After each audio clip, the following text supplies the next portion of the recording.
que é um exame de emissão de fóton, você vai localizar e encontrar déficits no cérebro dele. Então ele tem um déficit cerebral, como eu falei, que essa doença bipolar gera. É uma das possibilidades. Pode ser outra, pode ser uma lesão, porque eu não examinei, não sei, mas uma doença bipolar pode gerar. Então, ansiedade demais, né? E frieza. Então, isso aí pode ser gerado. Agora, só isso não gera um serial killer. Por exemplo, eu já expliquei que se ele tivesse uma mãe, vamos dizer, uma família funcional, né, que desse para ele amor e disciplina, mostrasse para ele o prazer de ser amado, o prazer de doar para as pessoas coisas interessantes, e se ele tivesse uma religião, né, que também servisse de freio, e se ele tivesse o prazer de agradar os pais, porque a criança tem muito isso, eu quero agradar o meu pai, eu quero agradar minha mãe, não quero machucar nem meu pai nem minha mãe. Se ele tivesse essa família funcional, provavelmente ele poderia ser até um doente, mas ele seria um doente comum, ele seria um ansioso, seria um obsessivo, seria no máximo, sei lá, um alcoólatra, ou seja, não seria um criminoso. Então a criminalidade, ela envolve também o fator psicológico e social. Voltando aos personagens dos filmes, principalmente americanos, o serial killer parece, né, que estuda suas vítimas, que busca pesquisar a respeito de cada vítima, e a gente percebe que no caso aí do Thiago, o caso da garota lá que foi morta aleatoriamente no meio da rua, estava passando, ele foi lá e atirou, né? Tem uma explicação específica para isso, de não escolher, não pesquisar, escolher aleatoriamente as suas vítimas? O serial killer, ele muitas vezes ele tem esse planejamento do crime, porque ele curte o crime como alguém sorve um vinho especial. Então, você tem serial killer que planeja, que faz aquilo, porque é como se ele estivesse planejando um banquete, né? E no caso do Thiago, agora, tem serial killer, como o caso do Thiago, que não tem essa tentativa de controle, porque isso aí também de planejar o crime e depois pegar, tem uns que pegam até lembranças, os chamados souvenirs, né? Eles pegam aquela lembrança para ficar depois lembrando do crime, porque isso dá para ele a sensação de controle, prazer e controle ao mesmo tempo. Já o Thiago, ele não se enquadra nesse perfil, mas os crimes dele, por exemplo, com as meninas que ele matava, não eram totalmente aleatórios. Por exemplo, ele matava mulheres que despertavam nele algum desejo sexual, mulheres que davam desejo, que despertavam esse instinto sexual. E aí você pode me perguntar, mas despertava instinto sexual e agressivo?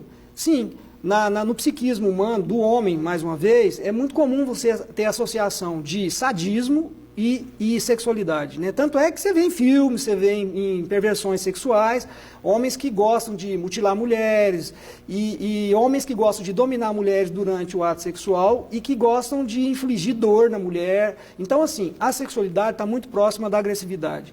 Então, o que acontece? Ele estava andando na rua, viu uma mulher muito bonita, aquela mulher despertava nele o desejo sexual, esse desejo sexual vinha... com o desejo sexual vinha o desejo de controle, de dominação. Com o desejo de dominação vinha a agressividade. E com a agressividade vinha o assassinato. Doutor, agora uma coisa que me chama muita atenção também nesse caso é que depois que ele matava, ele podia não conhecer a vítima ali naquele momento, mas ele no dia seguinte assistia o noticiário, comprava o jornal para poder saber quem era a vítima que ele tinha matado. E quando a polícia foi prendê-lo, ele tinha até um jornal, uma página de jornal, inclusive com os casos dos moradores de rua, que ele também chegou a matar. O senhor acha que isso também é uma forma de vaidade que ele tem, de chegar e ficar vendo ali na televisão que aquilo é ali um fruto do crime dele? Não, isso aí não é vaidade, Jerônimo. Isso aí chama-se efeito de franja. O que é? Ele fica, vamos dizer, aproveitando as sequelas do crime que ele fez. Porque ele é vamos dizer assim, ele é um indivíduo viciado. Então, ele é como se ele fosse um masturbador, certo? Ele vamos supor, ele transa com a mulher e depois ele quer levar um lembrete dela, a calcinha dela, sei lá, uma parte dela, para depois, vamos dizer, masturbar com aquilo. Então, o prazer do serial killer não é só no momento. Por isso que eu falei que muitos têm prazer antes, ao planejar. Não é o caso dele, porque ele não planejava, mas quase todos, e isso é o caso dele, tem prazer depois. Então, esse fato dele ficar revivendo esses crimes é o prazer depois. né? Aquele prazer obsessivo de ficar. Tanto é que ele falava, uma das coisas que chamou a atenção dos jornalistas, é que quando perguntavam para ele, lá no interrogatório, Tiago, e a fulana, como é que foi o crime dela? Eles falavam que ele meio que fechava os olhos, entrava em transe, como se ele estivesse assim, no nirvana, e o pessoal não entendeu bem isso, mas psiquiatricamente você entende, ou seja, ele está curtindo, porque ele está curtindo aquele momento, porque eles têm essa característica também, eles não esquecem porque é muito importante para eles lembrar. Qual a providência, a atitude que uma pessoa que começar a imaginar, fazer alguma dedução aí de um perfil de algum colega de trabalho, de alguém da família, com esses perfis frio, que possam associar a um potencial serial killer, qual que é a atitude, a providência que uma pessoa deve tomar nesse sentido? Olha, eu acho que primeiro é você ver se o indivíduo está sofrendo com isso. Olha, você está angustiado com isso, você está egodistônico, ou seja, se está fazendo mal para você, esse tipo de comportamento que você tem, ou você tem algumas ideias estranhas. Então, tentar uma conversa primeiro. Uma conversa, porque às vezes é uma impressão sua, né? E às vezes o indivíduo não tem aquela compulsão, às vezes ele te parece ser frio, mas não é. Então isso aí varia, por isso que eu falei, é muito difícil você fazer esse diagnóstico. Tem uma estimativa, um percentual de quantas pessoas na sociedade podem se transformar ou tem um potencial para ser um serial killer? Isso varia de país para país, né? Nos Estados Unidos a percentagem é de 0,02%. No Brasil é bem menor, né, do que isso.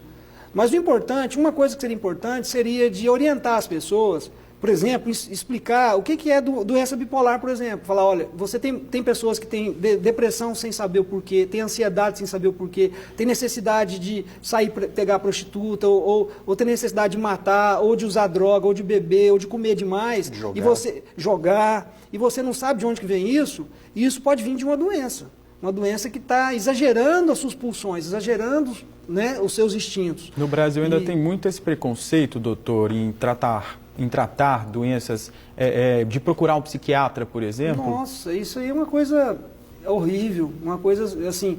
Tanto é que eu falo para meus alunos... Eu não sou doido, né? Eu não sou doido, não sou maluco. Tanto é que para o psiquiatra no Brasil só chegam os casos gravíssimos, ao contrário de outros países, onde... Mas assim... nós não pegamos, além de tudo, além de sermos estigmatizados, nosso almoço não é grátis de jeito nenhum, porque os casos fáceis, vamos dizer assim, fica com o ginecologista, com o clínico geral, com o neurologista. O psiquiatra no Brasil, ele é via final, né? Porque a nossa cultura exatamente não faz esse tipo de campanha. Doutor, se o Tiago, por exemplo, tivesse procurado um psiquiatra, ou pelo menos soubesse que tinha algum tipo de doença mental, o senhor acha que ele poderia não ser, na verdade, ele poderia não ter matado todas essas pessoas que matou para poder satisfazer esse prazer todo? Com certeza. Eu vou te dar um exemplo. Eu tenho um estudante de medicina, inclusive, que lá do norte do país, né, não vou citar de onde, mas que é meu paciente, que ele, há pouco tempo, ele chegou em mim e falou assim, olha, ele trouxe uma sacola preta e tal, me mostrou, falou assim, sabe o que tem aqui dentro? Eu falei, não, aqui tem uma Uzi, submetralhadora Uzi israelense, que eu adquiri. E por que você fez isso? Para matar a minha turma. Por quê? Porque eles estão fazendo bullying comigo, eles estão me chamando de goiano para lá, goiano para cá, tem uns que estão achando que eu ando igual homossexual, tem outros que instalaram câmera no meu apartamento. Isso aconteceu com um aluno seu? Não, com um paciente. Com um paciente seu. Com um paciente, ele é do norte do país, né? E então, aí ele ia se transformar num atirador do shopping, né? Aquele atirador do cinema, né? Ele já estava com uma submetralhadora. E aí foi tratado, né, modéstia à parte, convenientemente tratado e acabou isso. Hoje ele formou-se em outro curso, etc. Então... O ser humano ele pode guardar essa pulsão, essa vontade de se transformar no serial killer durante parte da vida e vir manifestar isso lá quando adulto, depois de crescido, de maduro? Pode. Isso aí pode acontecer em algumas circunstâncias. Por exemplo, se o indivíduo começa a desenvolver uma demência, muitos indivíduos começam a desenvolver demência, às vezes demência não é só velho, você tem demência pré-senil, e ele pode partir para pedofilia, ele pode partir para para serial killer mesmo, né? Você tem, por exemplo, nos Estados Unidos houve o caso do atirador de Minnesota que subiu numa torre e matou 36 pessoas, não sei se vocês conhecem esse caso, foi um dos primeiros casos de serial killer que houve nos Estados Unidos. Ele subiu numa torre e matou. Era um indivíduo, era escoteiro, era um indivíduo normal. Aí, quando ele estava, antes de matar, ele escreveu uma carta dizendo o seguinte: olha, eu tenho uma agressividade enorme dentro de mim que não é normal. O meu psicólogo diz que é da minha mãe, do meu pai, mas não é, isso não é normal. E quando eu morrer, porque eu vou morrer hoje, eu vou matar muita gente e vou morrer, porque essa agressividade em mim é insuportável, eu quero que vocês estudem o meu cérebro. Então assim foi feito, né? Eles estudaram o cérebro dele, o que tinha? Tinha um tumor no lobo frontal, que é essa região aqui, né? Então tinha um tumor nessa região, que essa região é altamente agressiva. Esse tumor é que provocou esse distúrbio? Foi um tumor, um glioblastoma multiforme de evolução lenta, um tumor que não dava sintomas neurológicos, mas dava sintomas psiquiátricos, de agressividade. Rapidamente, então, o serial killer tem consciência do que o que ele está fazendo ali é errado? Ele tem consciência. Só que ele não sente aquilo como errado. Porque, por exemplo, se eu te agredir agora, uma coisa eu sabia assim, é errado eu agredir uma pessoa fortuitamente, gratuitamente. Tá, e isso eu sei, então o Tiago sabia disso. Agora, a pergunta é, ele tinha alguma coisa que inibia esse comportamento dele? Não. Porque o que inibe, por exemplo, por que eu não te bato? Eu posso até ter raiva de você, agressividade, só que eu não bato porque se eu te bater eu vou ver você sangrando, eu vou ter compaixão de você, eu vou sentir o que você sente, porque nós temos um tal de neurônio espelho que faz eu sentir o que você sente. O que acontece com o serial killer? Ele é frio, essa área dele não funciona. Então, ele mata uma pessoa, ele não tem compaixão, ele não tem remorso, ele não sente nada. Então, ele é frio completamente. Você acha que ele, por exemplo, mente ou dissimula quando ele diz, por exemplo, em entrevistas, nas várias que ele deu, né, que ele se arrepende e que pede perdão às famílias das vítimas? Olha, eu diria que ele pode arrepender no plano cognitivo, igual eu falei, ele sabe que é errado, mas no plano cognitivo. Agora, se ele sente compaixão, eu já questionaria, eu já duvidaria, justamente porque compaixão, dó, emoção é uma coisa que você sente pelo outro. E eles têm essa área prejudicada, então eles não sentem isso pelo outro. Agora, a dissimulação não é uma característica. Normalmente eles não dissimulam, não. Normalmente, mas eles também não se entregam, não. Eles não são aquele de esquizofrênico que chega e fala, não, eu matei mesmo, pode me prender e tal. Eles também não são assim. Mas eles são muito inteligentes. Isso é fato. Né? Essa mesma pessoa. Eles são muito inteligentes. Essa mesma pessoa que mata por prazer, tem um ódio ali, ela é capaz de amar também, por exemplo, amar a mãe, amar um filho, amar. Tem esse duplo sentimento numa mesma pessoa? Eles têm essa capacidade de amar, só que ela é também fria, certo? Há uma frieza. Eles não são aqueles efusivos, aqueles extrovertidos, eles são mais quietos. Inclusive, isso aí às vezes prejudica a criação dele, porque aquela criança quietinha, muito parada, muito no canto dela isolada, ela também vai crescendo isolada, vai crescendo fria. Porque a família pensa, ele é frio, então a gente fica frio também. Então essa frieza depois prejudica ele no futuro. Então se você tem uma criança fria, com temperamento frio e tal, você tem que fazer o contrário, você tem que se aproximar dela, justamente para passar para ele esse amor, certo? Um amor que poderá vaciná-la no futuro contra a violência. Então isso aí pode acontecer. Agora, a mãe dele, ela, pelo menos alguma coisa que eu acompanhei, que vi, ela deu um indicativo de que gosta muito dele, tem uma relação serena e equilibrada em casa, tanto que ela não acredita que ele tenha praticado os crimes. E prometeu que vai salvá-lo porque ele é um inocente.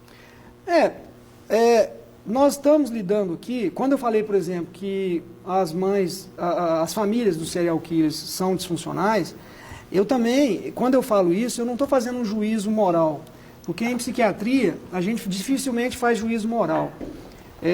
Uma mãe, por exemplo, que deixa um filho, não estou falando dela, mas estou falando do serial killer de modo geral, uma mãe que vai para a prostituição, ou uma mãe que deixa um filho sozinho, uma mãe que não se ocupa dele, essa mãe não é uma pessoa normal também, é uma pessoa que tem um problema, porque o instinto materno é uma coisa muito grande. Então, o que faz uma mãe, por exemplo, deixar um filho, abandonar um filho por causa de um amante, essa mãe, por exemplo, provavelmente ela tem também um problema psiquiátrico, que talvez nunca foi diagnosticado, então ela também é uma vítima, dessa genética patológica que está se passando de pai para filho e que não foi diagnosticada.